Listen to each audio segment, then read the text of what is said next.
Ai rānei ka tutuki I ngā kaimahi o te marae o Awataha te tono kia hangaia e rātau tētahi marae, hei hari atu ki te whenua o Haina. No te rātau I kawe ake e Awataha te mānuka nei, engari me mutu I a rātau ngā katoatanga o tēnei marae I mua I te paunga o tēnei marama. Ma te tipa haere tonu o te whau, kāra mai nā āhuatanga whakairo e tū ai he marae. Never experienced such pleasures of pressure, more or less to say.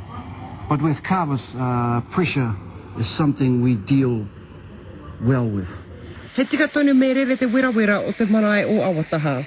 I te kōkiri nā take nei, kua ara mai rātau I ngā taumahatanga, e tutuki ai tēnei mahi, mai te kore wahia, te wahia pirau. Problem of facing the first month with no timber. So when we look at collectively what we've done is great. Ka waru wiki nā kai whakairo nei, e mahia nei tā rā taumahi.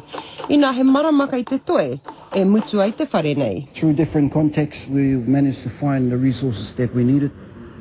And from there, the results are behind us.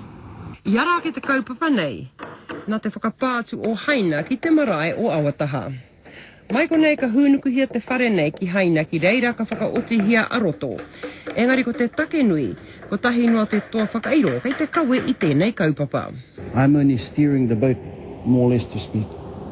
And they're all brand new, except for one who had a year's experience down the Raukawa.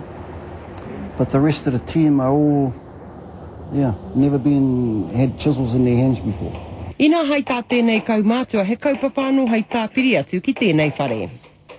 Kei te mahi e I raro I tērā huata, engari me nā tamariki o konei.